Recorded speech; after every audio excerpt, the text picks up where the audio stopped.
I mean, I grew up in a house where we had like a meadow and nettles. I remember being stung a lot. Of the nettle. Yeah, but I never, my mom, who was pretty good about dandelion and other stuff, she never cooked the nettles, to be honest. Oh, is that right? Yeah. It seems to be very European. It's a Is that big, right? big thing in Britain. Is that right? Yeah, when I was in England, they had they even like postcards with like nettle soup recipes on them. Yeah. But I think also it's up so early in the spring, so scurvy is a big deal. You know. Because of overnutrition. Yeah. So I think it was like very historically a big deal to. Because like I said, she did. And it doesn't. Eat dandelion, you know, the stuff growing up. And it doesn't taste bad, so I think that's another big deal. I mean, there's lots of early spring Spinach or Yeah. whatever. I would like that. Right. Have to go. We still in our house. We're looking for it in the spring. Thank you. Sure.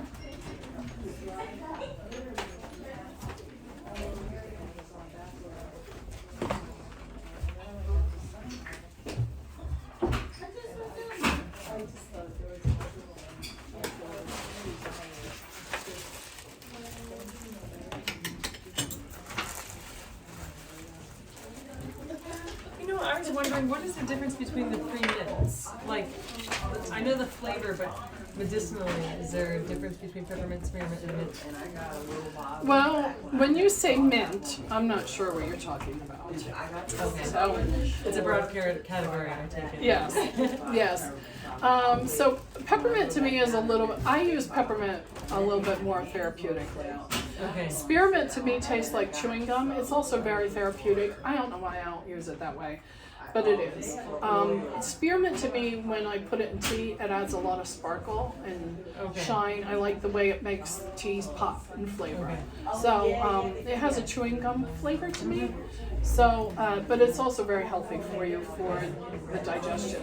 Some of the other mints that we get out there in the world, like apple mint, mojito mint, which is basically a spearmint, but apple mint's field mint, so maybe that's what you're calling when you say mint. I don't use that at all. I just use that for tea. Okay. So basically, spearmint is sparkle and peppermint is therapeutic.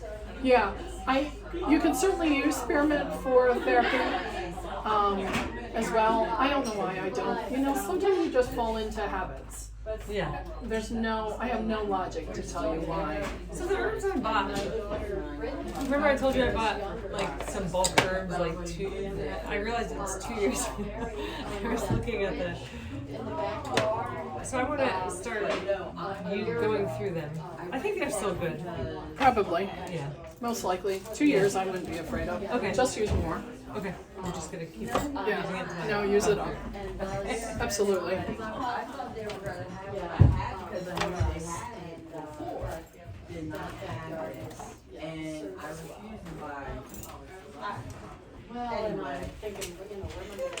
I'm just happy it's there. And it makes me, and I went in there. But I don't wanna rip up, I don't wanna create any new flower beds. I just wanna literally maybe repurpose. So I got her that herbal, I bought the herbal top. That mother made. Well, on the blank side, on the listed side, of Yes. the house, Yes, yes, well, yes, and, because if you buy all those ingredients, that's like it taller costs an arm than and a leg building. to make. So it's worth the money they want. It's beginning And to toxins, go, so when work it highs, I'll have that whole southern exposure and, area, yeah, it's repurpose. And then,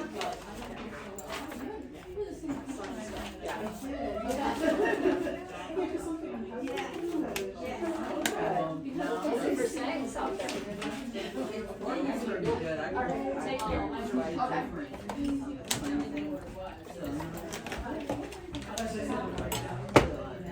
And then if I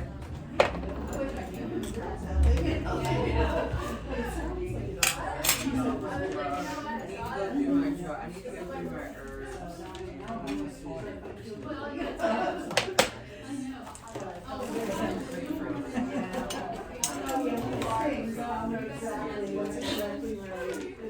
That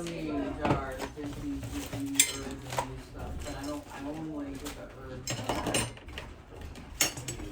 that not herbs that I'm gonna make a tea for somebody. All right. I got to buy.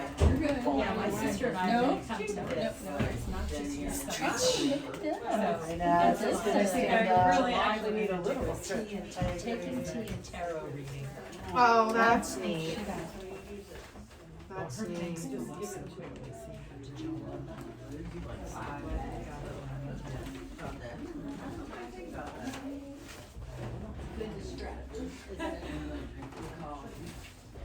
But.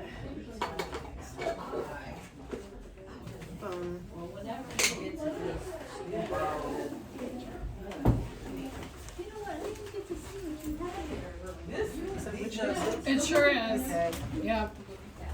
I don't know if I've ever seen it, No. or knew that I saw it. I'm sure I probably did, but I just don't What know. I use when I. It's in bloom. That's its flower. Isn't that cool? Yeah, isn't it cool? It is very pretty. And it's fun to have a little winter color. Yeah. Yeah. I love that actually, it's very. It's out, Is it aromatic at all? no, Just pretty. do you think so? I'm very thorough about that. And is it the witch hazel I think of? Like, Yes. Can you see it out there? The tree, like, do you see the bottle tree Oh, yeah. right above it? Oh, you that's see it. it? Oh, so it's a taller tree then? It's a tree. not a, I was thinking it was more of Yeah. a bush. Yeah, Oh, very cool. yeah, And your rosemary is still? yeah, right? Wow. I covered it. I know you said covered you covered it, Yeah. but wow. Yeah, Yeah. That's yeah, because they don't incredible. all look like that. They I don't. had No, I But that's lost, a, I lost plenty, but yeah, I left those there and I covered it because where they live is where my Christmas tree goes. yeah, And I think we had those bad days before Christmas. we did. There were a couple there that were freezing and that's when my heat went out. That's why I remember it very vividly. That Friday. Yeah. And my son and his girlfriend were coming home from work and trees were blown over on the railroad tracks. 2 different places. They got stuck in Philly for 2 hours and they got stuck in Leeds, Lancaster for another hour. Yeah. And then we had that one full day yesterday. It's been a mild winter. It has been a very mild winter. Yeah, I had that one other day that we had. There were a couple. I don't care about what it does for the body. And it's good. Do you sell them in And tea? I do, the tummy tea? Yeah. Okay. Thank you. Grab that. I remember as a kid, I'm gonna let Carl this. This book is hard. You can't get this book anymore. Yeah, and it's so detailed.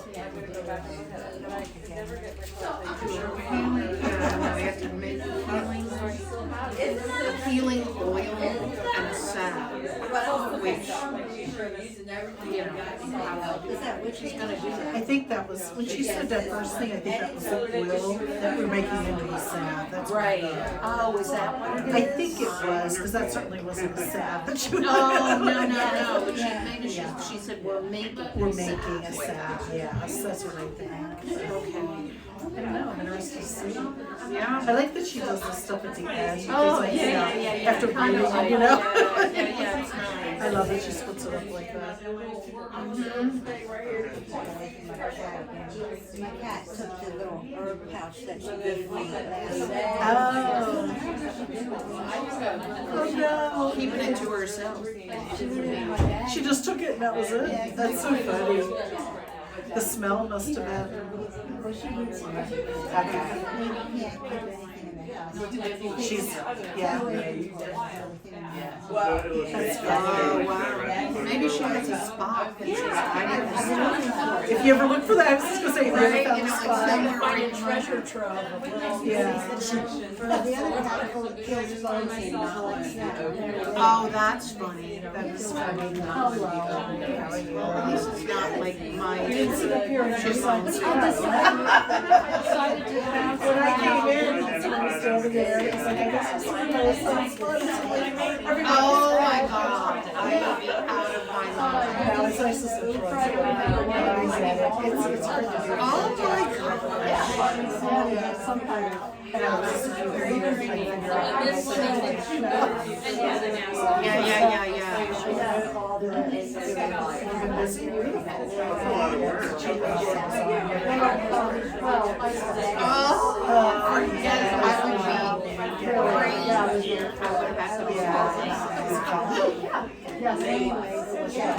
Freezing. It was freezing, so I did stained glass that weekend. I had already signed up to take a class on all day Saturday and Sunday. So Friday I thought, I went to the library, I was able to read, like a meditative dreaming. So I went there, and it was really for 4 weeks. It was like every other week for 4 weeks in the middle. So it was fun. They did some meditation, they did a bunch of stuff. I thought I'll just walk around and see tonight because I'm already downtown. Yeah, we have a really, Oh really my bad gosh. I got down, down to the creek, like this old New Phoenix and stuff like that. I went in to get a little warm, and then I go a little further. See now, the wind.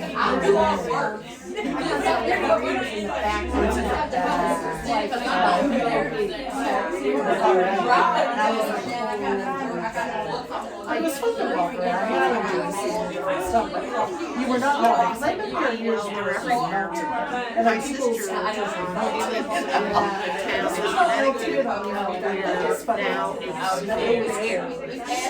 I got back to the family of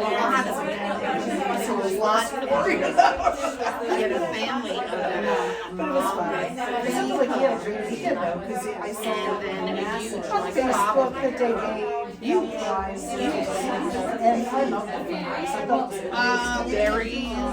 One of mine on Saturday. He stayed to the last minute. oh my goodness. They kill people. I don't think so, not unless you scare them, you know. I mean, not literally, right,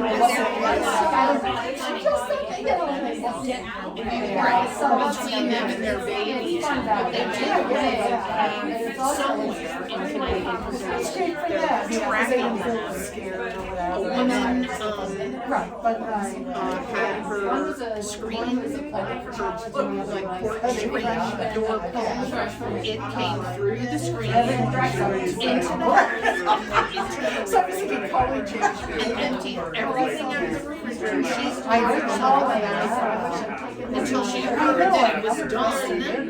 Yeah. I would have never. They smell the foods. They have very, very, I think meditation would be all of that. they don't have opposing feelings, but they have claws, you know, like a rat. About it.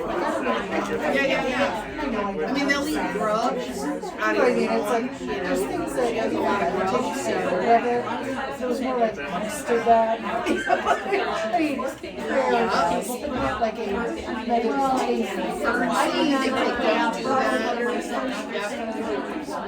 My minority,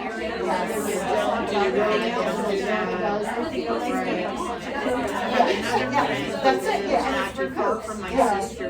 That's kind of what They have a bear garage. I don't know. So in their neighborhood garage, they'll say he's, the bear family is in my garage, so everybody makes sure that they don't put their trash out until right before their neighbors go back home. And lots of people are working from home, so they're able to do that. And, or they're retired, and so they have, methods like don't put the bird seed out, stop doing that. We have people around us that put out salt licks and deer food, and it's like, are you kidding? They have plenty to eat. There's plenty to eat.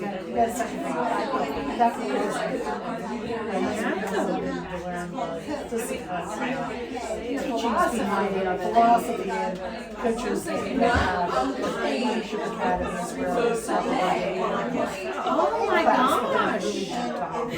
So I think it stayed with them. You gotta be kidding. The gratitude and all those kind of things, but yeah. So we did try it. But I know. Oh My God, that's awful. I didn't hear I that. went to fancy yoga haphazardly. I wish if I had more time, if I had the time now, I know I wish now I'd do it. Alrighty, let's regroup. Is enough break? Oh, yeah. Okay. Yes. You know how did you get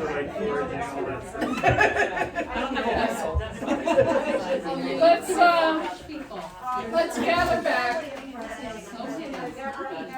Crystal. I'm ready. Here we go. Nice talking to you. Let's regroup and finish out our lesson for today, and then we'll be done. But that doesn't mean you have to leave. You can sit and visit then too. Let's see where we're gonna start. We'll start with solvents that are used in herbal preparations. There are a variety of solvents that are used for herbal preparations. Solvent comes from the Latin word salvo, S-O-L-V-O, which means to loosen or untie.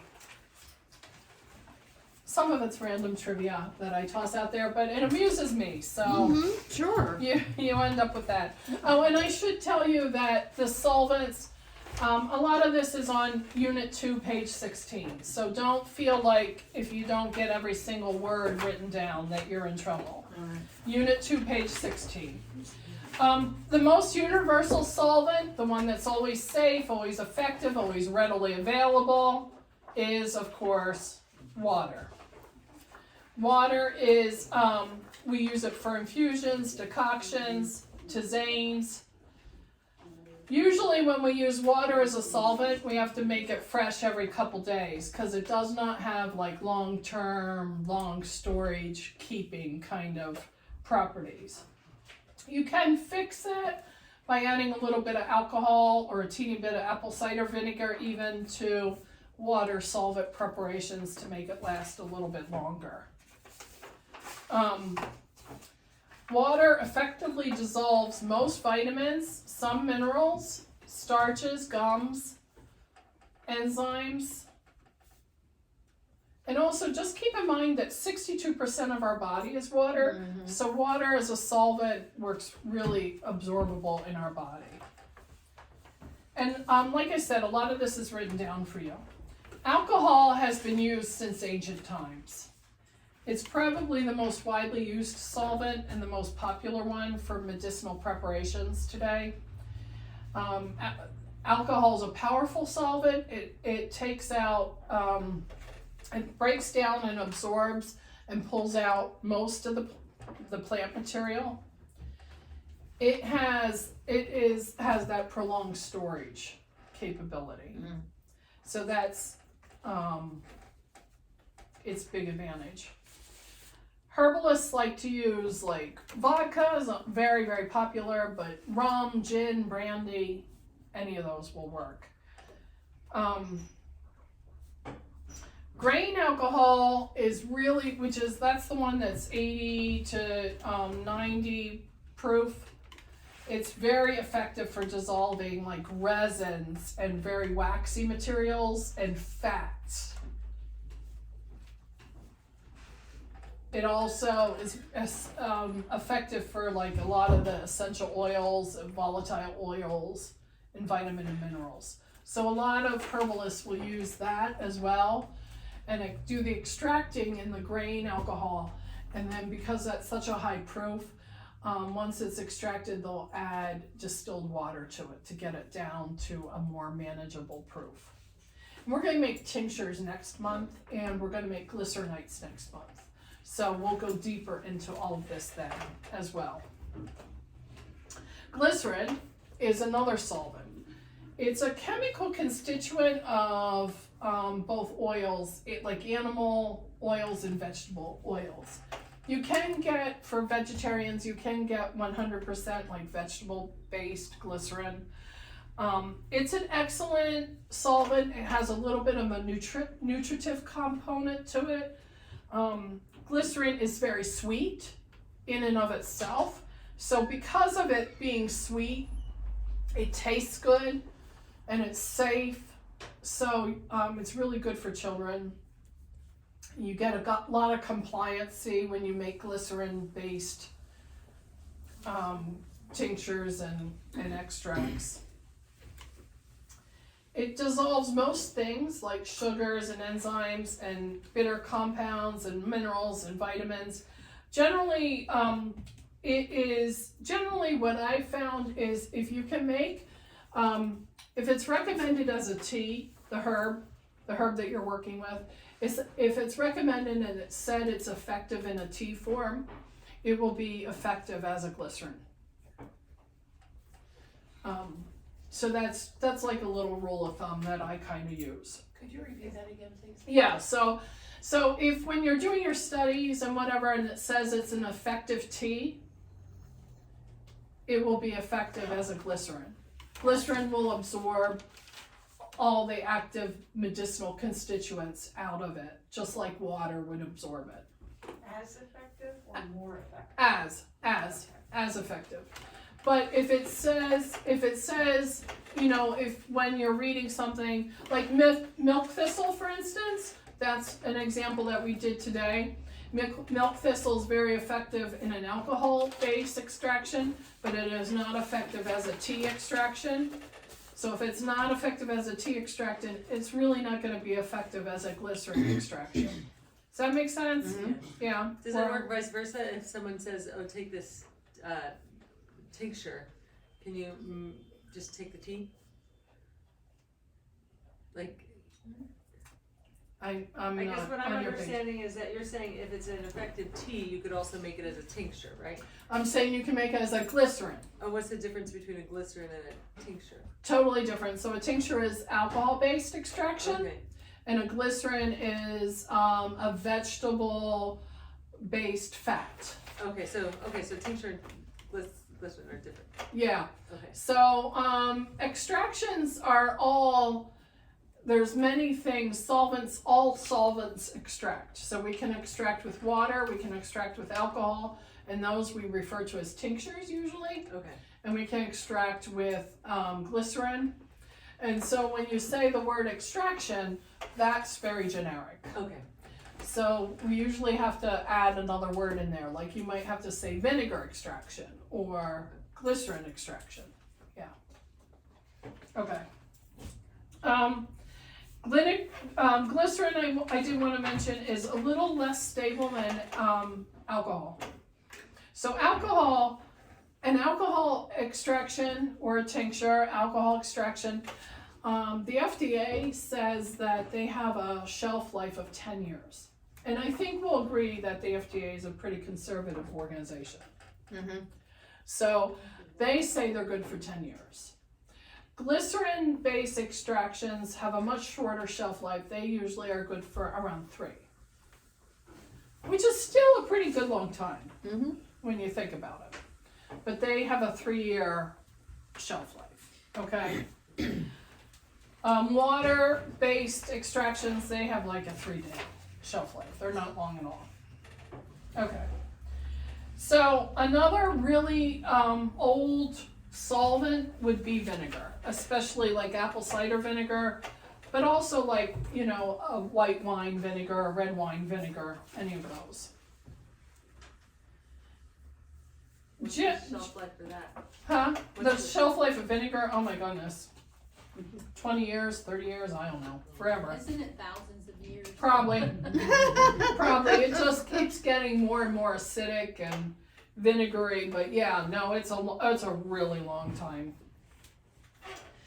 It is, I like vinegar. I use vinegar extractions a lot because one of the things I really like about it is vinegar has some nutritive components to it. And vinegar helps activate like the friendly bacteria in your digestive tract. So it helps with your digestive, it has, vinegar often helps with assimilating calcium. It helps with arthritis. It helps diabetes. Vinegar has a lot of health benefits in and of itself. So doing a vinegar extraction, to me, with some, especially because it is so nutritive, doing a vinegar extraction with those nutritive herbs that we talked about today, like nettle and red clover, and maybe a little burdock root, you can make a really healthy little extraction that you take a little shot glass of, and you can mix that in with water so that you don't have all that vinegar on your mucous membrane, and you can have like a nice little vinegar multivitamin going on. So I'm a fan of vinegar. Not everyone is, but I happen to be one. And I also like to make vinegar like my spring detox. Because of the health benefits, I like to do my spring detox in vinegar. Like put all those liver herbs that we talked about today in vinegar, and then use that as, for 2 weeks as a little spring detox. So vinegar would be really good for things like a health maintenance type of formula, a vitamin or mineral type of formula, a tonic formula, that kind of thing. And vinegar can be also really good for alcoholics that really can't have any alcohol at all. For the most part, vinegar extracts everything except sometimes some of the more acidic herbs it doesn't extract from. And then some other solvents. Oils are a solvent. They are not shelf stable long term either, but they extract alkaloids, they extract essential oils, they extract resins, they extract flavonoids. They are useful for salves and creams. Oh my God. Oops, sorry. Oh, no, we're going. Good. I didn't forget. They're useful for, we're going to make a salve, and this is just olive oil, and we've extracted the herbs in there. So they're useful for a lot of things, salves and creams, external applications. You can use oil for internal applications too, but the problem with oils is sometimes they can, if the herbs aren't down below the line of the oil, you can get like a botulism organism in there. So if you're going to use oils for internal applications, I just do very small batches and use it up quickly, because it's got a short shelf life. It's not stable. If you did a vinegar one, like how long would you let it sit before you use it? I usually let my vinegars, almost everything, sit about a month. Wow. Yeah, not water, but almost everything. But vinegar, I'd probably let it go a month. So like you were saying about doing a spring detox, you would just put all these different herbs in the vinegar, let it sit for a month, and then just take like a shot of that every day. Yeah, and sometimes the vinegar I do, and I use an actual little shot glass. But sometimes the vinegar starts to get a little burny on my mucous membranes, so you can put that shot glass, that dosage, that shot in a glass of water and drink it down. Mm-hmm. Okay, another solvent is honey. Honey's really, really good for pungent herbs like sage, rosemary, elecampane, really strong herbs like that. And you can mix it, honey, with your vinegar. That's called an oxmill. And we're going to do that, a whole lesson on that. But honey is another solvent that you should be aware of.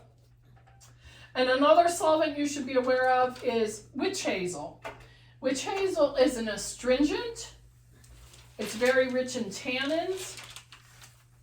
It has some minerals in it. It has some tannins in it. It has a little bit of essential oil in it as well.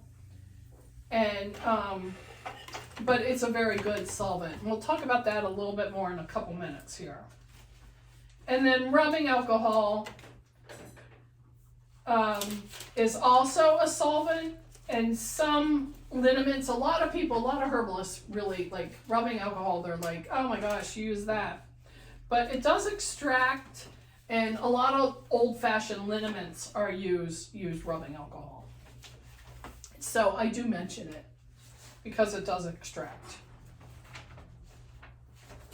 So back to witch hazel. This is as a solvent. Witch hazel's our herb for today, and this is witch hazel. This is in bloom, and I'll pass it around so you can see it up close. And it's like yellow with a little orange center in it. It's really, I think, really kind of pretty, and it looks. It's actually out here. If you can see out here, if you see the bottle tree that's in the garden, and you look right above it, that's the witch hazel tree. That's out there, and it just from a distance it gives that little kind of orange glow to the garden, which I really like a lot. I think I told you we try to have something in bloom all the time in the garden, and so witch hazel fills one of our wintertime blooms. There's other things out there, hellebores and the winter jasmine that are blooming as well, but I like to have the witch hazel. And it's the barks and the twigs and the leaves and even the roots of witch hazel that have been used for hundreds of years by Native Americans. Witch hazel is Hamarcallis virginiana. So virginiana tells us it's a native plant. So it's a Native American tree, and they've been using it for years to treat a host of ills. They also use it, these flexible branches, the bigger ones, not these scrawny, skinny ones, are used for making bows, you know. Oh. So it's a really interesting plant. It's only one of the handful of botanicals that's approved by the FDA to use as a drug. And so you find distilled extracts of witch hazel are found on pharmacy shelves all the time. Witch hazel, its calming components, they help with swelling, it helps repair broken skin, it helps fight bacteria, it's an astringent, it's used for cleaning as well, but it's not a very strong disinfectant. So if you're trying to disinfect, it's not good for that. Specifically, it's used in many, many, many skincare products, like aftershaves, for instance, and it soothes the pain and itch of bug bites and stings and sunburn. You just put like a cotton ball on it and, you know, add that to your sting or your sunburn. New moms use witch hazel to ease the pain of like tears and episiotomy after childbirth. Witch hazel that's what Tuck's medicated pads are for hemorrhoids, is simply witch hazel. That's what it is. So it helps to shrink, the astringency shrinks hemorrhoids. It reduces like under eye puffiness, under the eyes. And it's even under a lot of investigation and studies for treating diabetes and skin cancer and other like chronic wound care, like the bed sores again and so forth. So most of the witch hazel you find on the store shelf is a distilled product, and so it's steam distilled, so you put the barks and the twigs in your still, if you have one. If you don't have one, which I happen to do, so I put them in my still, and then, you know, the steam goes up and it collects and it creates this distilled watery product over here, similar to like what rose water would be, only that's witch hazel. And so it's been used for a long time. Now, if you can imagine all those uses for witch hazel, right? The puffiness and the hemorrhoids and episiotomy, and how much better you can make that product using it as a little solvent with your herbs. So this is just, all this is commercial store-bought witch hazel. And I added, you can open this and smell it, and I just added some fresh rose petals to it and let them sit together. And so you get this nice, isn't it nice? A nice little rosy astringent that you can use for your puffy eyes, or you can use that to make your own medicated hemorrhoid pads, and then you can have a rosy smelling backside, and you can take care of your hemorrhoids as well. How many petals were roses.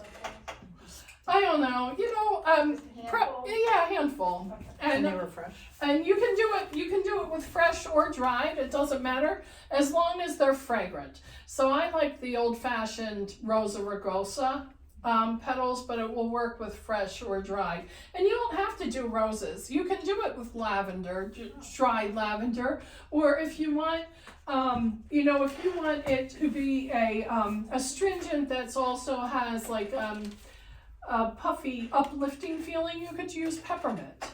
You know, you could do, if you wanted to double down on the astringency, lemon. Lemon is also astringent, so you could have an astringent witch hazel with astringent lemon in there. You know, you're limited really only to your imagination, but it's so simple and easy to do, and you don't need to distill your own witch hazel. You can do this with store-bought witch hazel, and it's just kind of a fun, simple, easy, quick little way that you can use witch hazel as a solvent and take it to the next level. So the rose is what made it the color. The rose did make it that dark color, yeah. How long is the shelf life for something like that? I don't know. I mean, I was gonna say something like that. I mean, obviously extend it. You could put it in the fridge. You could put it in the fridge. You could put 1 or 2 drops of alcohol in if you felt like you needed to. But commercial witch hazel has That's what I alcohol was in gonna. it. I thought I So, saw it on. I mean, honestly, I bet that's probably 5 years old or so. So I think wow. it has a fairly long shelf life Oh. in and of itself. And, you know, you just need to make a small batch. You don't Right. have to go crazy with it, Right. you know, with how much that you make. Hmm. But, so that's a little bit that's our herb for today from the garden, just to do something a little bit different. So, I think we've covered solvents and we covered our herb of the day. And what I want to do next is make our salve, okay? And then we have a few more things we have to cover in order to complete our lesson for today. All right, so our salve that we're making today is, I did it with, okay,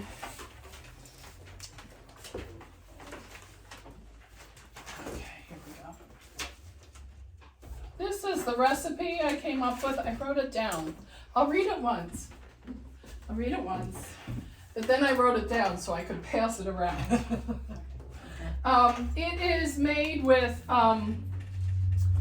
my salve, so this, and you're all gonna get some hopefully to take home with you today. So what's in this jar is a salve that's for, here's what I had in mind. Someone who is maybe has, my husband hurt his kneecap really, really badly.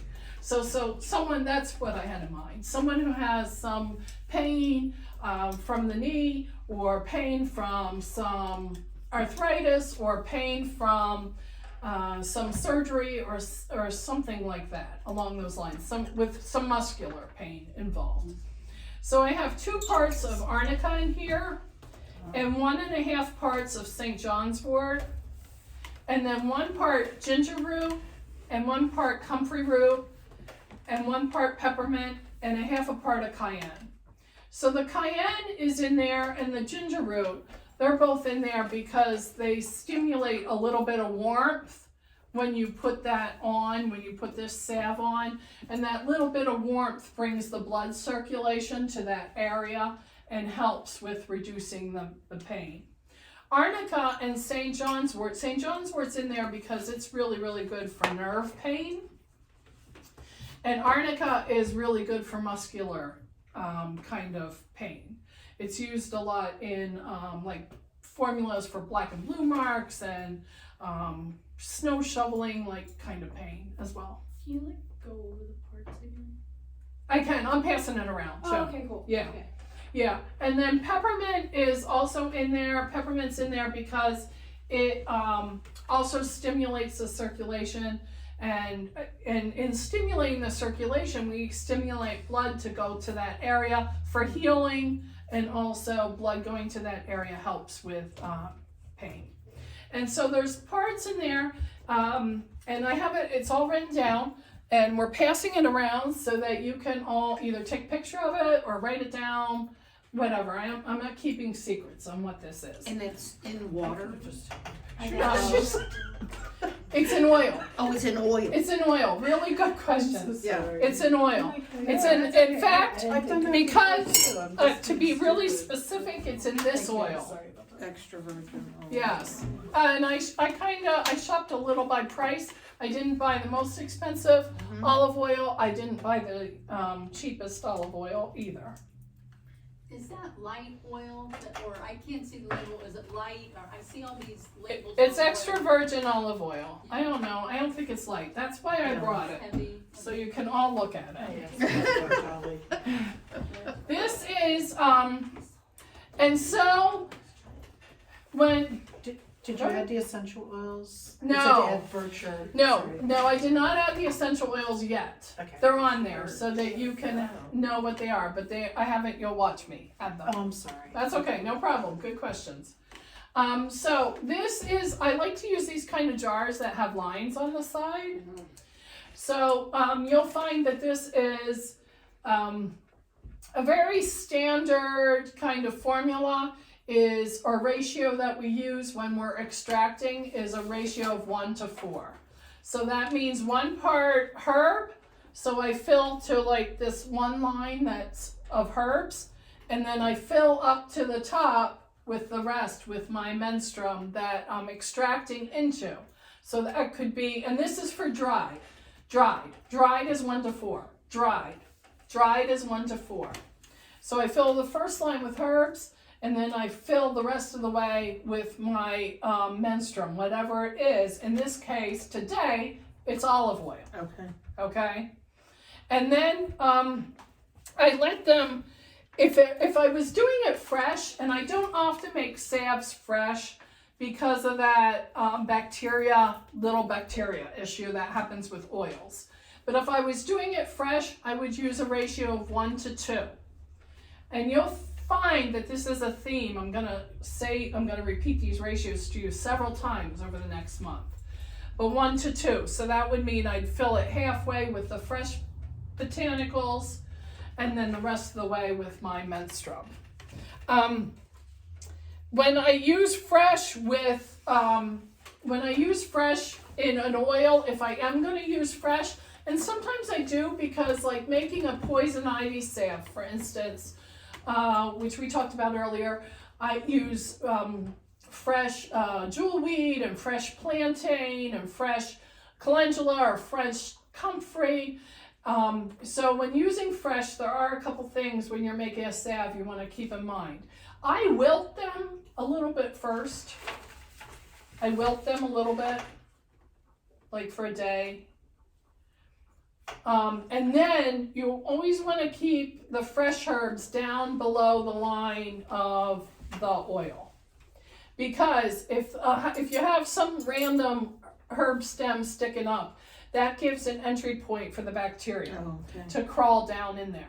So I will have like a bamboo skewer or something, and I'll for one thing, I'll turn it a lot, or I will have bamboo skewer and I'll just like put bamboo skewers and push it down in there. Okay. And also I wilt the fresh herbs when I'm making an oil because water and oil don't mix. It's basic science. So So when you say wilt, you just leave them out? You mean Yeah. just like on the counter? yeah, I just air dry wilt them. Okay. Yeah. And I do that especially like using my poison ivy example. Jewelweed is very, very fleshy and very, very moist. So letting that wilt for a little bit because oil and water don't mix and water and oil equals mold. So I wilt it first. Okay. Usually when I'm making a salve, I do use an olive oil. It's a hardier kind of oil.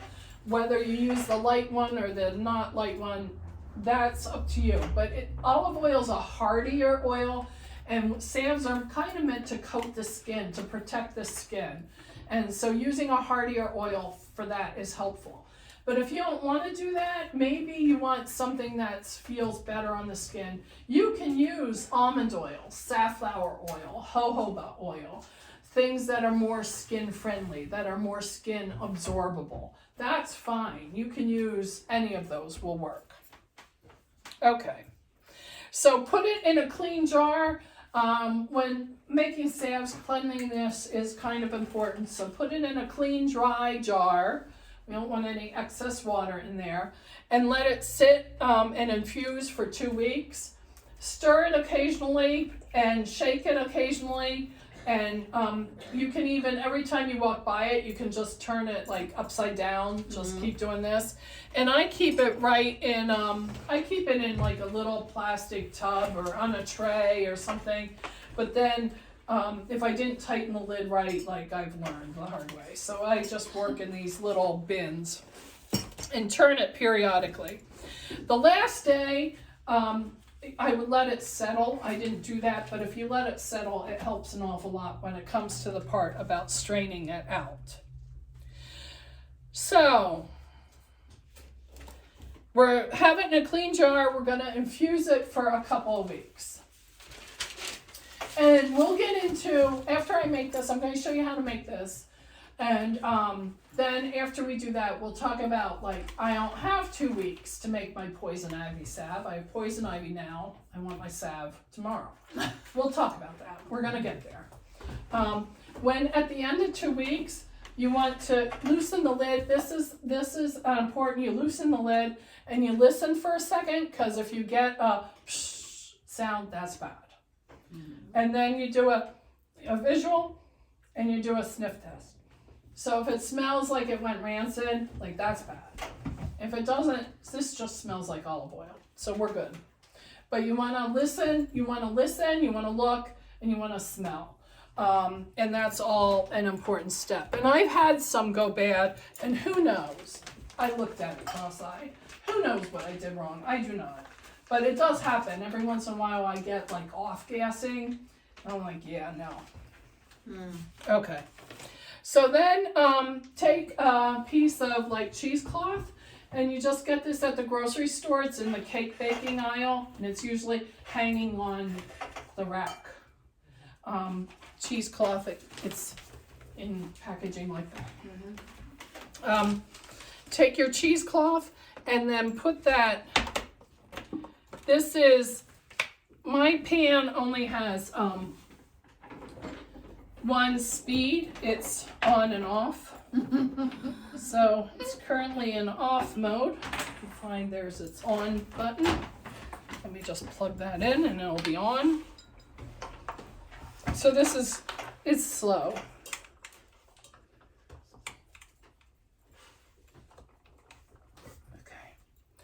Okay, so put your cheesecloth, like, over your lid, like this. And if you're insecure or whatever, you don't trust yourself, put a rubber band on there to hold it in place. But if you've done it 20 million times already, just be sure to dump out your oil. And if you had let it settled, I kept stirring this and playing with it, but if you had let it settled, it would go a little bit faster than this. This is going a little slow.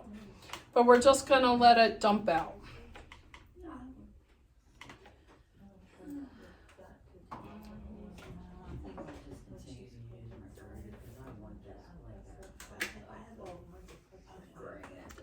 This has got a really, oh, shoot, dang it. Oh, God dang it. See, that's why I use the rubber band. Could you use a metal sieve? Bag. Yeah, I'm going to have to. And line it with the cheesecloth? Yeah. Yeah, we're going to have to do plan B because I made a big, huge mess. Okay, can you use your, the strainer? I use the strainer. The Can you do sieve, that? yeah. Absolutely. Yeah, I would spill that all over a house. Well, that's what I did.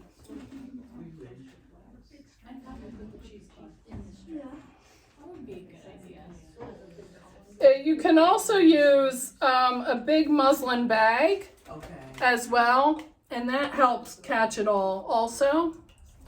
Or a sock. Or a sock, something like that. Yep, absolutely. And then the next thing you want to do is get your press, and this is what I use for my press. It's like a old-time juicer, a juicer. And pressing is an important part.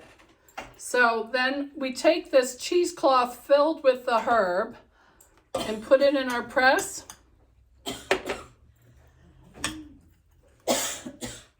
And then press it out. Press it real, real hard.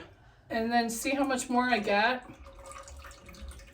So we have to keep pressing it a couple of times. Where do you get one of Where do you get the press? So I just, I pick them up, my everybody picks them up for me now, at the flea market, and so forth. It's aluminum, which I know people have issues with aluminum, but I figure the herbs aren't in contact with the aluminum that much to have I've seen like problems. stainless steel potato mashers or something. Sure, that would work. A ricer, Yeah, a ricer, any of those would work as well. Yep.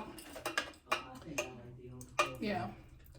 So I want to get all the herbs in there and pressed out, because this stage is, and it's not just that I'm frugal, although that's part of it, but you get an awful lot of, that's all oil that's been soaked into the herb.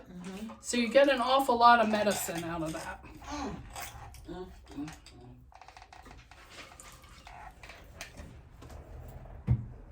So then I just flip it around a couple times and kind of rearrange it a little bit and press it again.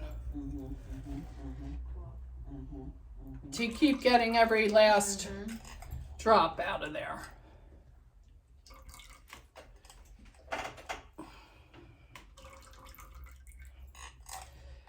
So that's what we have.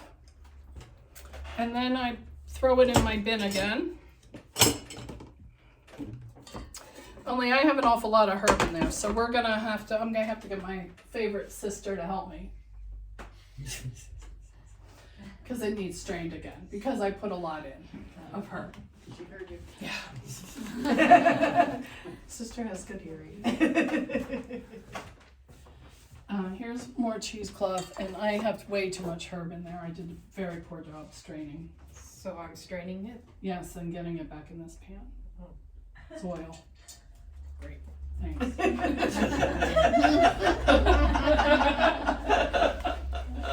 Okay, so that's on hold for a moment until she comes back with a much cleaner product. Because I did mess up. So after bragging about if you've done this before, yeah. Serves me right.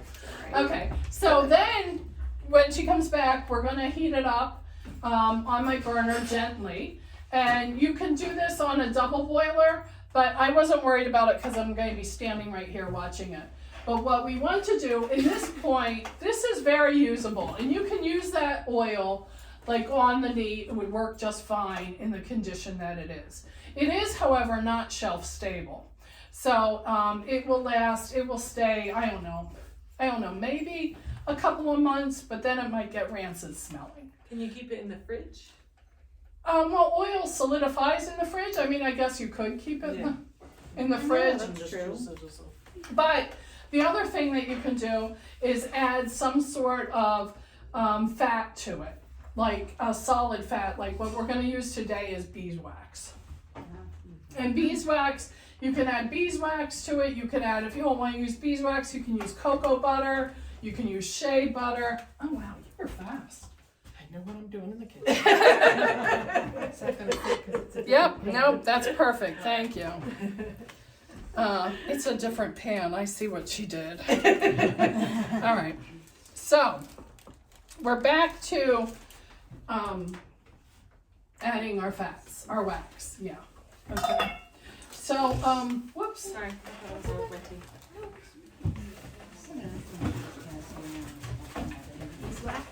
Nance, we need a paper towel or two, please.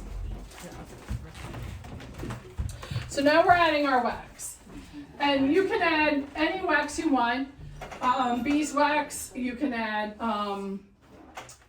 shea butter, cocoa butter, whatever you want. We're using beeswax today. Again, the proportion is like it's roughly 1 to 4. Now that gets hard, right?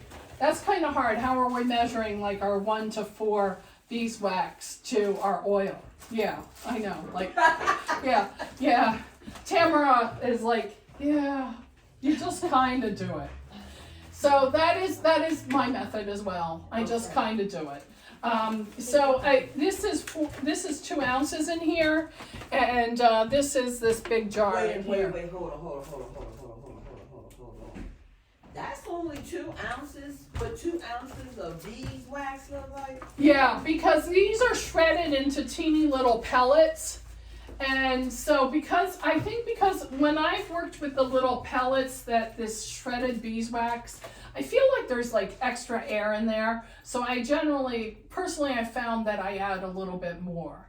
So I'm gonna add most all of this, if not all of it to So it. you're just eyeballing it? I am just totally eyeballing it. That's 100%. So what's Yeah. the ratio? What did you say the ratio is? Yeah. 1 to 4. 1 to 4. 1 to 2 4. ounces to 8 ounces. Or in this case, about 2 ounces to 8 ounces. And So you I'm don't get a eyeballing it. scale and measure the oil and then. You can do it that way, and we're going to talk about weights and measurement.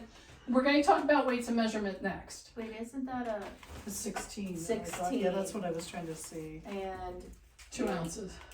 I'm So 2 starting with ounces. this. Okay.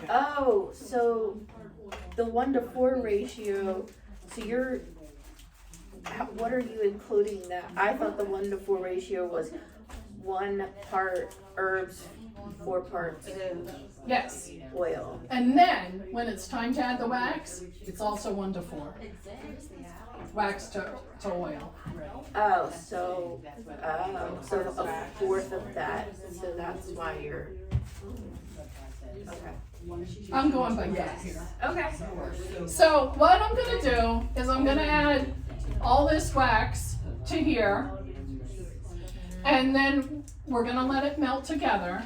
And then what I'm going to do is I'm going to take a big spoonful and set it aside and let it harden. And if it hardens and it's nice and I like it, we're going to be good to go. But if it hardens and it's rock hard and I don't like it, I'll put in a little more oil. Okay. If it hardens and it's really goopy and soft and I don't like it because it's like just a big goop and it doesn't feel good to me, I'll add more wax. This is how I live my life when I make salves. I just put it in and wing it and go. You too? Is that how you roll? All right, so we're gonna give it a whirl. We're gonna put in our wax. It feels like a lot of wax to me, but I like this, like I said, this beeswax that, here, pass that around. See how the pieces are? It feels, when you get solid beeswax, when I work with solid beeswax, I feel like it goes farther. Like those have too much air in them or something. And So that's what I was gonna ask you, so you feel the solid is better? And I that do. way you can cause I would cut it like in blocks or whatever, you Yes. know what I'm saying? Yep, So that is right, I would do it like that. yep, Okay, I was not crazy, okay. nope. What shows, Cause I cut my shea butter like that. did you choose to use the refined? Because that's what I had on hand. Okay. The shea butter one, I had. Thank you. Yeah, it's underneath.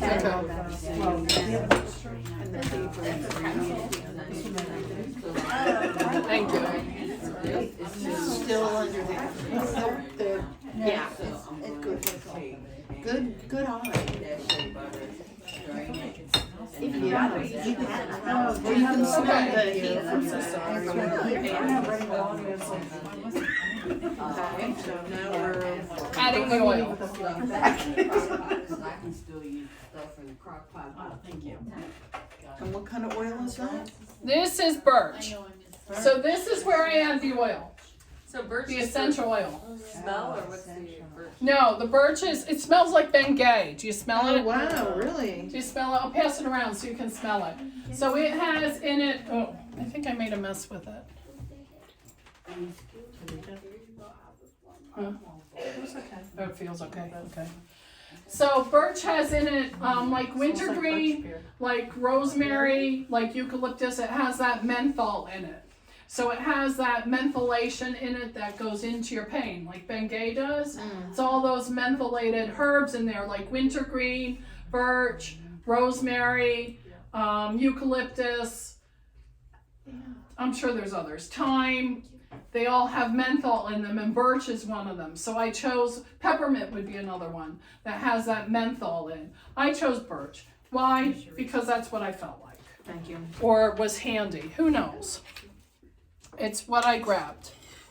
So now that's in here, and we're melting the beeswax and the oil are just melting together very, very, very gently, because this burner only has one very gentle speed. How much oil, essential oil did you put in? Oh, 5 or 6 drops. But that's to taste, to smell. You can, certainly it could take another 10 or even 15 drops total without any problem. So I brought a couple salves over for you to play with, and we'll pass around. This is a poison oak or ivy salve. This is a burn salve, which has a lot of lavender in it and a lavender essential oil. This little baby one is a sleep balm to put on your temples to help you to sleep at night, or you could put it under your nose to breathe in to help with a sleep. I think it's also got a very strong lavender kind of smell. Tamara, will you share with us what you brought?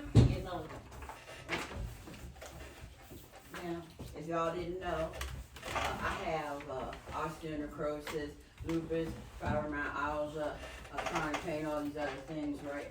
And I don't take any pain medicine because I want to have a liver when I'm 60 and I'm already 48. So I have been seeing this woman for ever and a day now, and been getting my stuff. And when I come, she'll tell you. I asked her questions and probably talked to her for about 20 minutes, but she gave me one of my really good ideas on this side. Now, this is an all-around salve. Okay, don't ask me what that means. This is what I tell the people. It's an all-around salve. You can put it in your hair, on your feet, on your body. You can put it wherever you want to put it at. It's up to you. It has, and this one is special because I found when I first started making things that I was pretty much sending money to the underworld. I was putting my essential herbs in at the beginning of the process. So when you do that, you burn off and then you're like, oh man, where's my smell? You just burn the essential oil up in your crock pot. So that I learned that lesson very hard after I spent over $300 in essential oils. Now, this one though, this special jar, this has rosemary essential oil in it, and what I do is I take my dropper, I drop the essential oil, and you can see at the top here, because it's a little funky, there'll be a little thing, and then you go like this, and then it settles it out, and there you go. Okay, this is made with shea butter,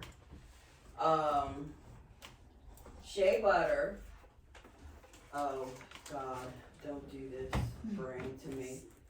Castor oil, had to get it. Shea butter, castor oil.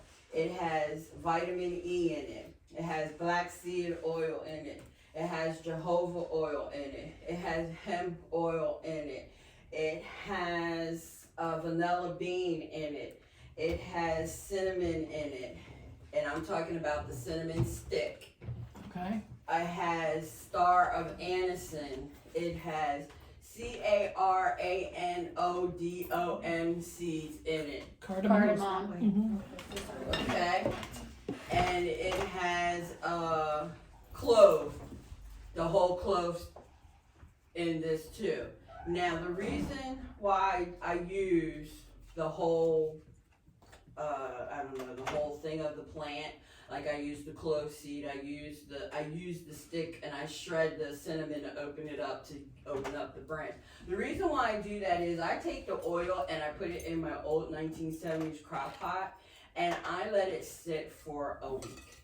And I will go and I will turn it off, and then I'll turn it on. I'll walk past it, oh, okay, turn it off, oh, turn it on. And I'm like, it's just all how I feel is when I'm gonna turn it off or on and ready to package it. This one was for a week. Now, So it was a month in the crock pot? I have made some that have stayed in there a month. For a week or 4 weeks?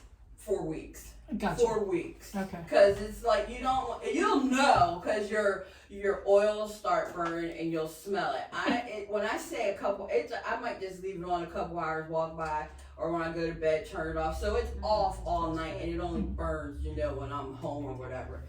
But this, okay, so and this has THC. Okay. This has THC in it. But you cannot, here, you can pass this around. You can't smell it. You can't smell it.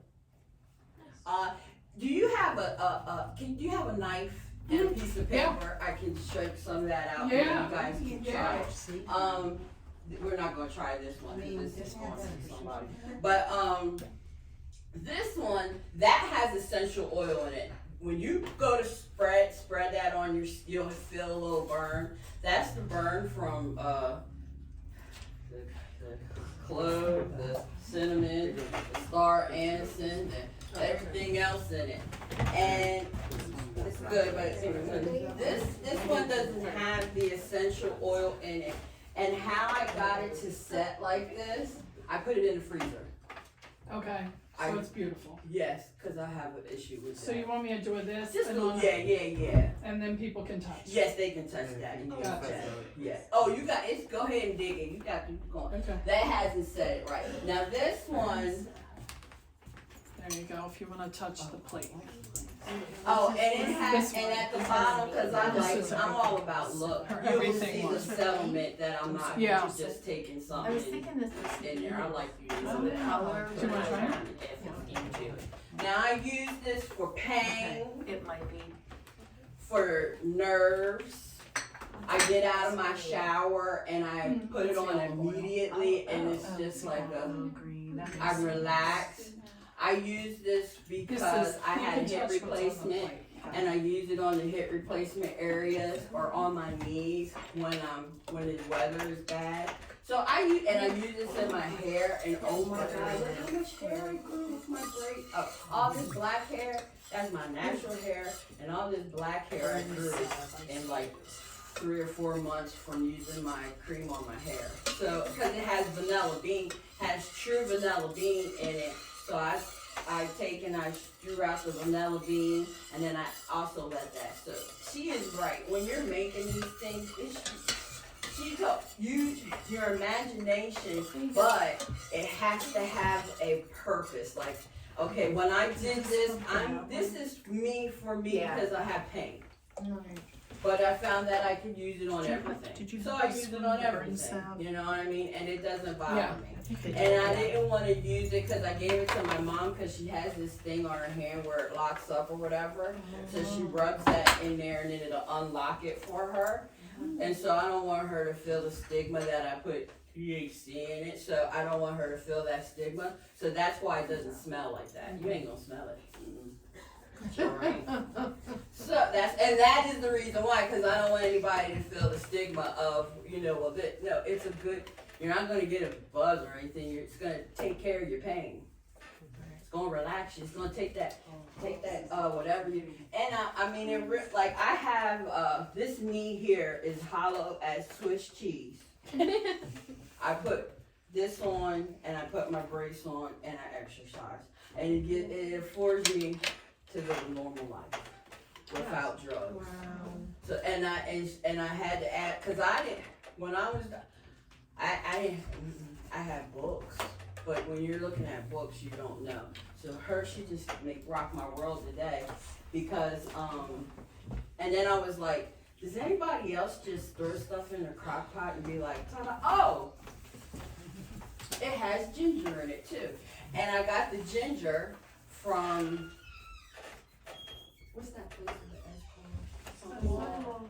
Got the ginger from Sunny Wall, and I cut it up, and I put it, and so that's the only thing that I will take out of my crock pot, because it's live, and it's not like the rest of it dry, because all the rest of them were dry.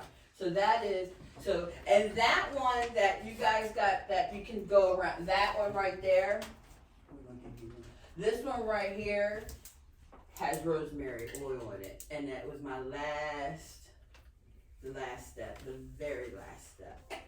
And I did one like that before, and I opened it up after like, say 3 months, and I was like, well, it's like I just made it. Okay, here you have it, because I don't give nothing to nobody that I'm not going to use personally.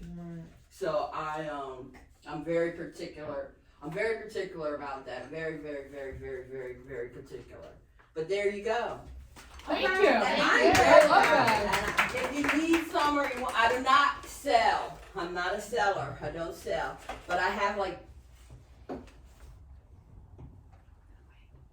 about 8 of those. Mm-hmm. And I have 4 of the small ones.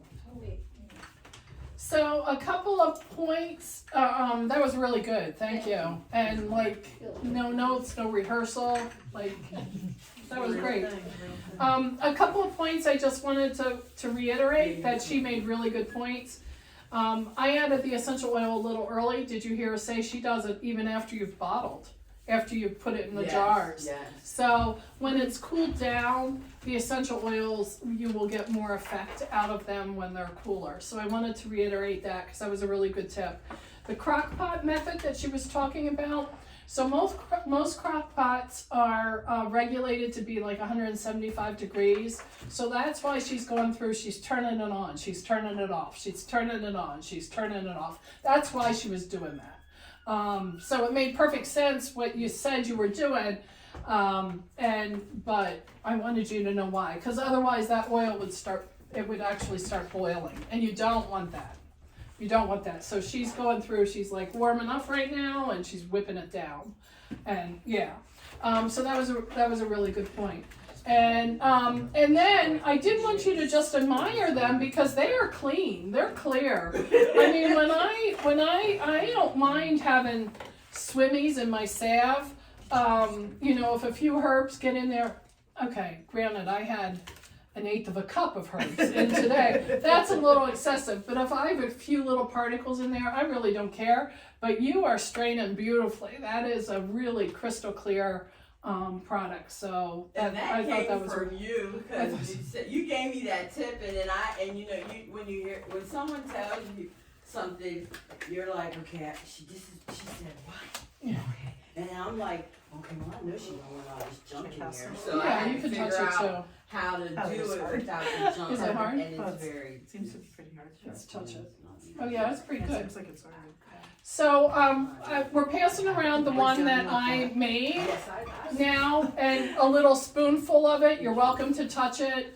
And this is what I do. So I make it like I said. I wing it. I put in the amount of wax that I'm like, that looks about right. And then I pass it around. I pull some out. I'll put it in the freezer, or I will just take a spoonful like this. And I'll do this little test patch to see if it's hard enough. It could go maybe a little bit harder. I could maybe add a little bit more wax, but I'm not going to monkey with it. I'm going to deem it good enough. I'm going to let it cool down just a couple more seconds, and then I will pour it into little cups so that all of you can take it home. Okay. Now, yes. I just had 2 little things to say. Yeah. For the essential oils, if you have a thermometer, you can, like how she did it at the end. I'm a soap maker, so I have all the equipment, and so I have an infrared thermometer. You can then test your temperature and then put your oils in so that they don't burn off. Right. And what temperature would you go? I don't really work a lot with essentials, so I couldn't say. I'd have to look it up. Sorry, But What? I know my fragrance oils are like, No, that's no they water. they have a pretty high, we're talking like 200. Flash point, which is Yeah. almost boiling. It's Yeah. almost boiling. This burner is so slow that I wasn't worried about when I put the oils in, because all I did was melt the wax. This is barely warm. So let's talk about it's Christmas Eve and you want to make your salve for tomorrow. For Christmas Day, you finally decided what you're going to do for everyone. Let's talk about that. So what you can do is you can gently heat the oil and the herb together in a pan of water.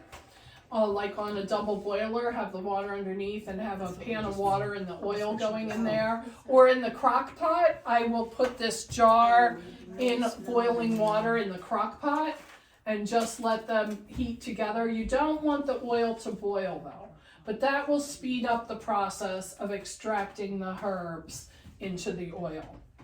And then go through the whole thing of straining it, pressing it out, and adding your wax and bottling it all up and labeling it for Christmas. Add the essential oils again at the end, and also the other thing you can add at the end is vitamin E. Vitamin E, when it's cooled, is a really good thing to add, especially if you're trying to make a skin healing or burn healing kind of salve. Vitamin E and lavender oil are really good for that. Can I ask, when you're saying about putting it in a double boil, how long are you doing that? Like, how long are you mixing the herb with the oil? I'm gently heating the oil at about 120, 140 kind of degrees, so it's a very, very gently heat, and I'm doing that, trying to maintain that for a couple of hours. Okay. Some people put it in the microwave. I've never had success with that. I've always ended up boiling the oil, so I don't do it that way. Okay. Another way you can put the oil to gently heat it, if you have a pilot light on your stove, that actually very gently heats it as well.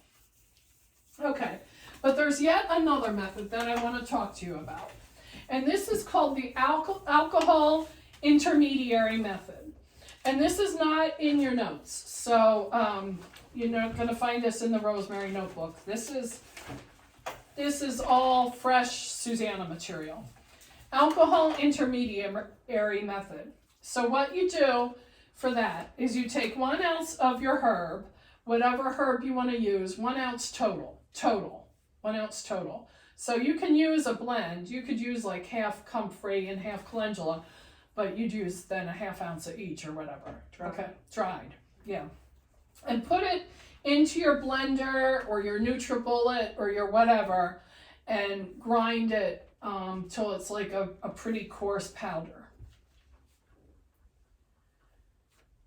To that, after you've done that, add a ½ ounce of grain alcohol. It's the grain is kind of important. It's got to be that stronger, that higher percentage of alcohol. So to that, add a ½ ounce of grain alcohol, and let it sit in the blender or in the NutriBullet. I usually just let it sit there. Some people pour it out into a jar, but I'm like, now I've dirtied a jar. So let it sit there for 24 hours, okay? 24 hours. Then either put it back in the blender, or if it's in the blender, just leave it there and add 8 ounces of your carrier oil. So whatever that is, if it's almond, if it's jojoba, if it's olive, it doesn't matter, whatever you want to use. And then turn the blender on or the NutriBullet on for 5 minutes. And just let it keep whirring for 5 minutes. And then when you turn the blender off and you pull it, it'll actually be like warm enough that we can see a little bit of steam coming out because you really have cooked it there. And then strain it out and press it out. And that oil, now that you've made, because it has that little bit of alcohol in there that you use to extract out of the herb, it has a shelf life of a year, just like that, in that form. It has a shelf life of a year. But you can strain it out, and then you can still add, you can use it like that formula, just like that, if you want, or you can add the wax to it if you prefer to make a salve. I use that oil sometimes because my son's a mechanic, and so I give him that oil that I make in the blender in a squeezy bottle, and he puts it on and then puts his gloves on underneath because it helps with, he gets all this dry crap on his hands are rough. His hands are rough. That's what my husband uses that ointment for. Yeah, very important for the hands. Yeah. So that's another method. Do you need me to go over that intermediary alcohol method one more time? Yes. Yeah. Okay. So no problem. So 1 ounce of herb, 1 ounce total herb, not like an ounce of each one, but 1 ounce of herb in your blender, your NutriBullet, your whatever. In addition to the what were the other options you recommended? I'll get into options in a minute. Oh, okay. For now, just write down proportion. 1 ounce of herb in a blender in the coarse powder, blend it in your NutriBullet or your blender. You're like, just blender to like it's a coarse powder. And then I usually just let it sit right there in the blender. And to that, I add a half an ounce of grain alcohol. And it kind of, at that point, it kind of looks like, it kind of reminds me sometimes of like wet beach sand. Mm-hmm. That's kind of what it reminds me of at that point. And then I let it sit, that alcohol and herb, you let it sit together for 24 hours. And then I've left it right in the blender because I'm lazy. I'm honest about it. To that, I add 8 ounces of oil. So whatever oil you want, almond, safflower, jojoba, olive, 8 ounces of oil. And then turn the blender on and just let it go, just let it work for like 5 minutes. And then turn it off, and when you open it, it'll be real hot. You'll even see a little bit of steam. And then strain it out and press it out, and it will keep in that form for 1 year. But you can also make it a salve if you want and add your wax to it and so forth. Can I do that with the turmeric root? Yeah, sure. Absolutely. To make a turmeric powder. Now it'll stain your blender, your NutriBullet, you know, it'll be orange. No, So I'm gonna make no, I'm not gonna do that with it. I'm gonna use the oil. I can use the oil, right? With oh, that. sure. Yeah, I see what you're saying. Yeah, that would work. I can use this exact method, But with turmeric oil. but with no, not turmeric oil, but like or dried turmeric. Yes, but it will stain. Just so you know. No. Don't be mad at me because your blender's stained. Whatever you tell me. Oh, yeah, okay. I got you. I'm not gonna be mad at you. You can get ready to make me some money. Okay. Okay. All right. So, now to give you some ideas, let me give you some ideas because that came back. I think I had said like this intermediary method. I don't remember what all I said. Maybe I told you I made it with calendula for my son. That's what I use for my son, for his hands. Because his hands, he's a mechanic, and his hands are always raw. So I use calendula, and he's fine with the oil. He puts the oil on, he has a little squeezy bottle, and puts the oil on, and then puts his gloves on. So you can do that. Poison ivy, we talked about jewelweed and plantain are excellent for poison ivy. Another skin healing herbs are comfrey leaf and calendula. Really, really good wound healing, skin healing kind of things. You like an old fashioned black salve? Anybody remember a black salve or a drawing salve? Yeah, several of you. Charcoal. Okay. Secret ingredient in that. But also plantain. Use the plantain because it's a really good drawing, pulling herb, as is charcoal. That's what made it black. You want to make a baby salve, you know, for a new mama. Use all the flowers in there, like lavender and rose and calendula and chamomile and elderflower. And for that, I would use a really, really gentle healing oil as well, like for instance, a rosehip seed oil.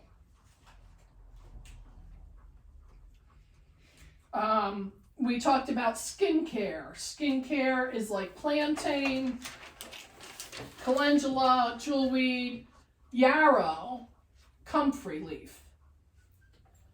Pain. I mean, the pain, Tamara has she has pain salve under control. I mean, that she has everything but the kitchen sink pain salve.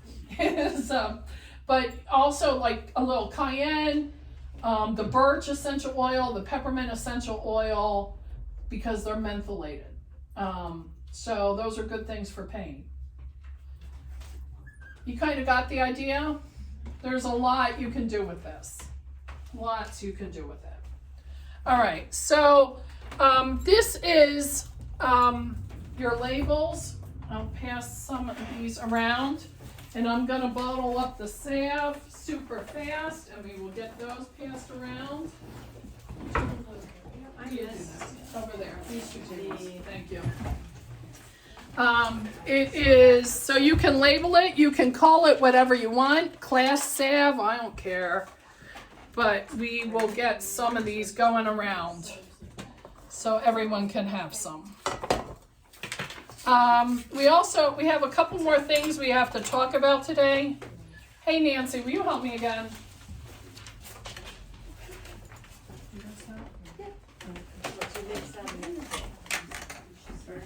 Maybe on table 9. Yeah, that's what you would put. Yeah. There was.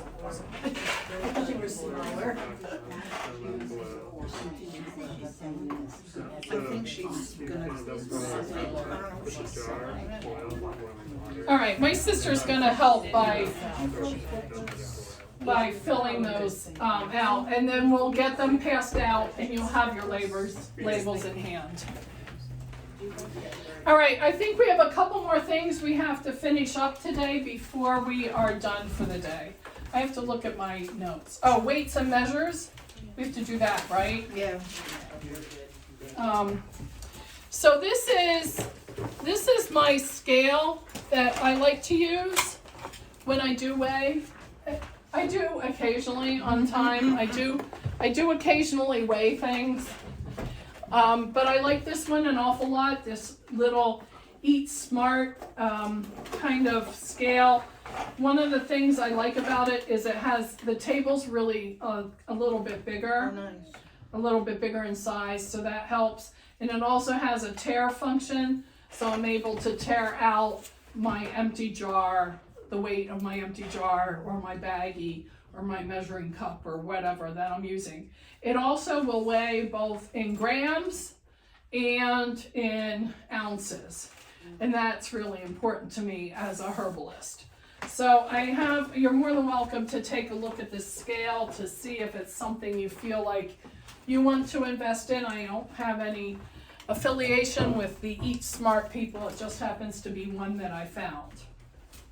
It is sometimes really difficult to measure ounces to liquids using our system. It's so much easier doing it metric, but unfortunately that's not how it rolls. One of the things I did want to talk about though in measuring is parts. I wanted to explain parts. Parts can be anything. So a part can be, a part could be a lid of a jar could be your part. It doesn't matter what your part is, it just has to be consistent. A part could be a tablespoon, it could be a quarter cup. It doesn't matter what your part is. Parts are usually the herb that is weighed by volume and not by weight. So that's the difference. When we're starting to talk about you need an ounce of this or a quarter ounce of that, that is being weighed by weight and not by volume. Okay, so your part can be anything that you want it to be. What else do I have to say? You have to tell someone you use the part of. Huh? You have to tell No. people. Okay. No, and that's the beauty of it. So, I mean, a part to me could be, a big old mixing bowl, but a part to you could be a tablespoon. Gotcha. So sometimes when you're using parts, you should be able to scale up and down, and it should stay fairly regularly similar. Although when you're making something, like when you're making a tea blend and you want to resell it later, and you've started with tablespoon parts, I taste as I scale up. Okay. So I taste like I do it with a cup, and then I'll taste and make sure I'm still on target. Gotcha. Yeah. Okay. So I also wanted to talk about some terminology of the herbs. So cut and sifted refers to when a herb is dried and it is actually cut into little pieces. And that's what most of the herbs are sold as. It's kind of called cut and sifted. Powdered would be ground into a fine powder, ground. And that's the one that has the shortest shelf life. And then whole is big, huge pieces, as big as it can be. And this is, when you dry your herbs yourself, you want to keep them as whole as possible for as long as possible. Because when you keep them whole, you really lock in all of those flavors and constituents. And so that's really important. And having whole spices like whole cloves, whole nutmeg, whole cinnamon, and then grinding it as you need it, if you can do that, is ultimately the way to go with those. Flowering tops is another term I wanted to talk about. And sometimes along with that, we'll use the word aerial parts. Aerial parts are anything above the ground. So anything exposed like to the air. Flowering tops refers to just the part that's in flower and maybe the first couple leaves below that. So a really good, oh, thank you. Perfect. So, a really good example here we go, of flowering tops that we use is St. John's wort.